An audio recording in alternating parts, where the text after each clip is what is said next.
5 seconds. Start.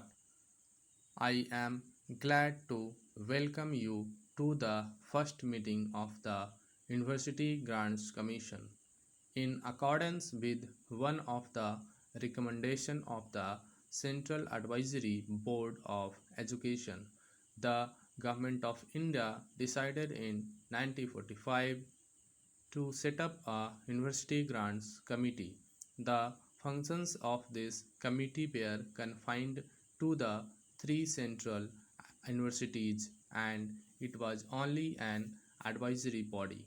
There were several non officials who were members but they acted on a part time basis and there was only one whole time officer who acted as secretary for the committee.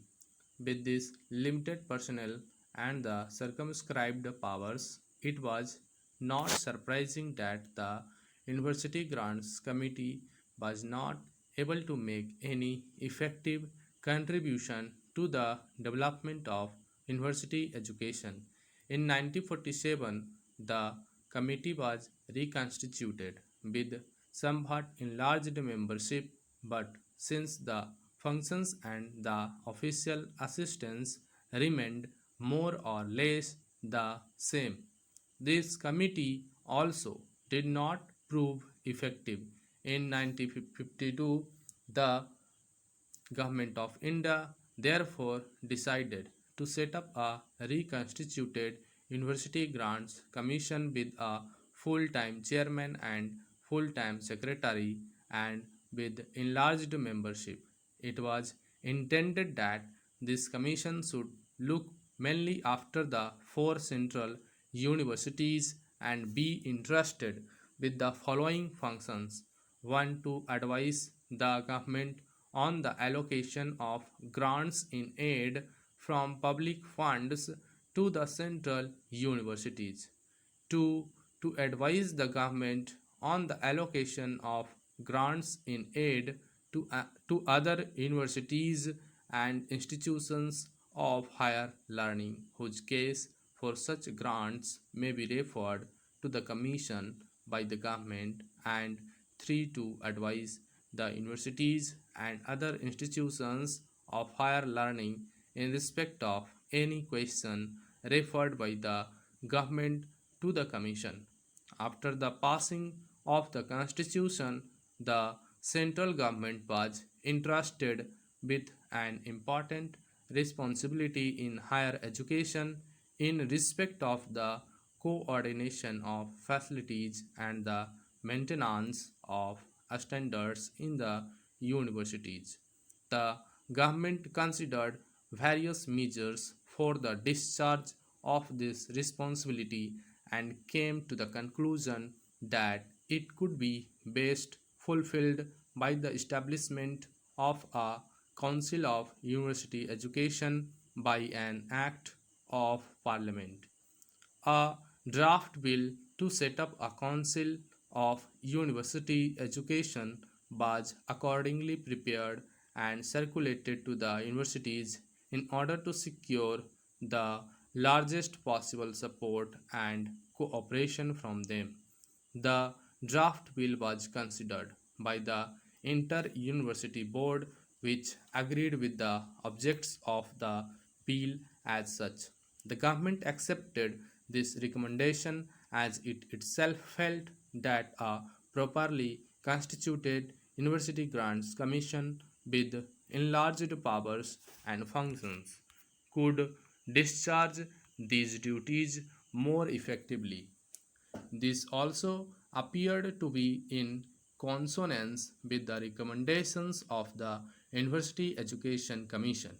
In its report, the Commission had recommended that a University Grants Commission on the lines of the University Grants Committee in Great Britain should be set up as early as possible.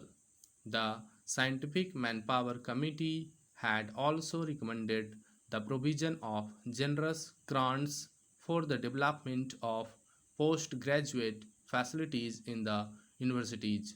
The government had accepted these recommendations in principle, but on account of financial astringency, no action could be taken on them at the time.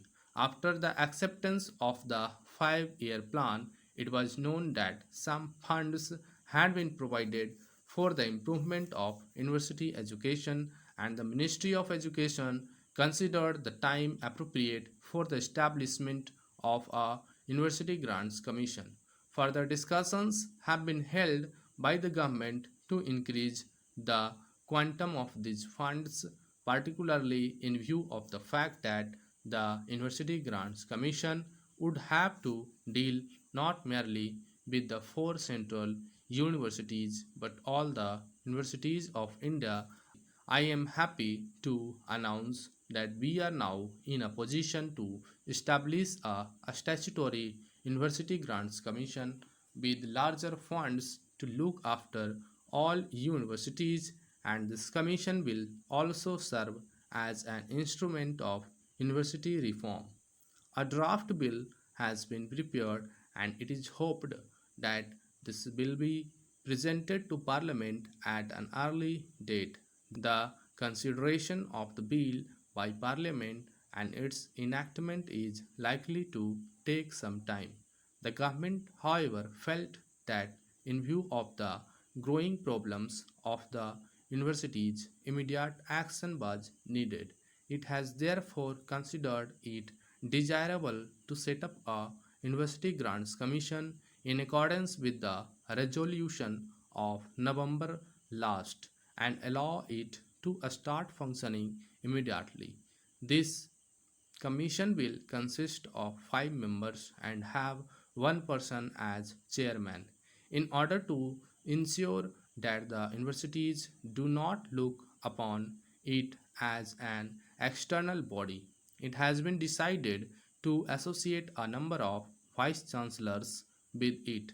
I am sure you will all agree that this is a momentous decision and will have far reaching influence on the development of university education in India. I am therefore bound that the importance of this step and the result which we hope to attain through this commission should be properly appreciated by the people at large. The first thing I want to make clear is that the commission will be fully free and work independently. Stop.